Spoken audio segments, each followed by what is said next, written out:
si c'est possible, me dire ce que vous avez mangé hier midi. De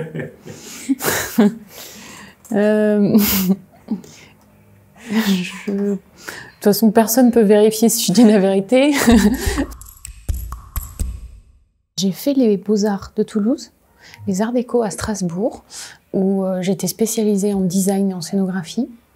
Donc, je suis très intéressée par l'espace. Et les espaces publics et les espaces privés, ça a été très rapidement dans mon collimateur. J'ai commencé par proposer mon travail dans des lieux non dédiés, puisque j'étais en voyage et je proposais mes dessins, qui étaient sous forme de cartes postales, dans la rue, et pas forcément dans une rue de passage ou une rue proprement dite artistique ou culturelle, avec des graphes ou autre. Donc j'ai commencé de cette manière, et ce que je trouve très intéressant, c'est que on est tout de suite confronté au regard des gens, au regard de peut-être des clients, peut-être des personnes qui vont acheter, mais surtout au regard et aux critiques.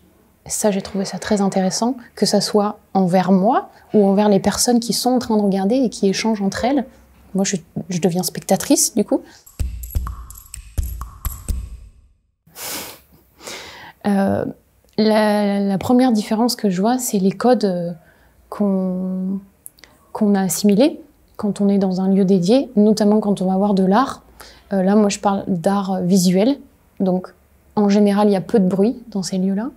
On chuchote, on se tient à distance des œuvres. Enfin, c'est des codes qui sont respectés, parce que la première fois qu'on est allé au musée avec l'école, on nous l'a dit, et normalement, ça doit rester dans la tête.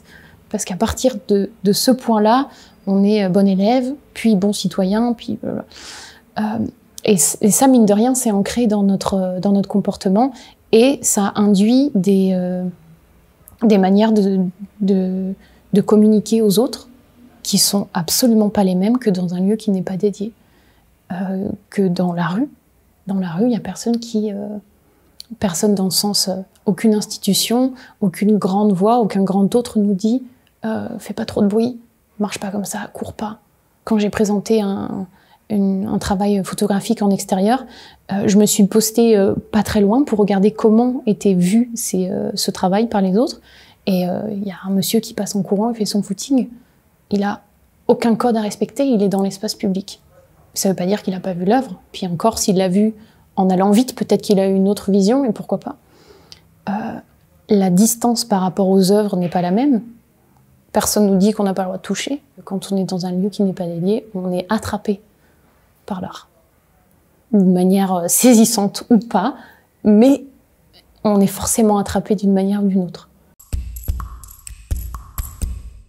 Je pense que si j'ai un lieu rêvé, j'en ai pas encore conscience de ce que c'est. Instinctivement, je dirais la rue. Mais la rue, c'est tellement vaste. Ça serait peut-être pas forcément un espace ou un lieu, mais plutôt un mix de plusieurs arts dans un lieu qui n'est pas dédié. Admettons, on reste sur l'idée de l'appartement, que ça soit une expo avec de la musique, par exemple, ou une performance. Ça, j'aime bien quand il y a quand on mixe les choses et qu'on donne à voir encore plus grand. Déjà que l'art, c'est grand, mais quand il se mélange, quand il y a les rencontres entre artistes, rencontres avec le public, ça, c'est plutôt ça qui me fait rêver. Les rencontres.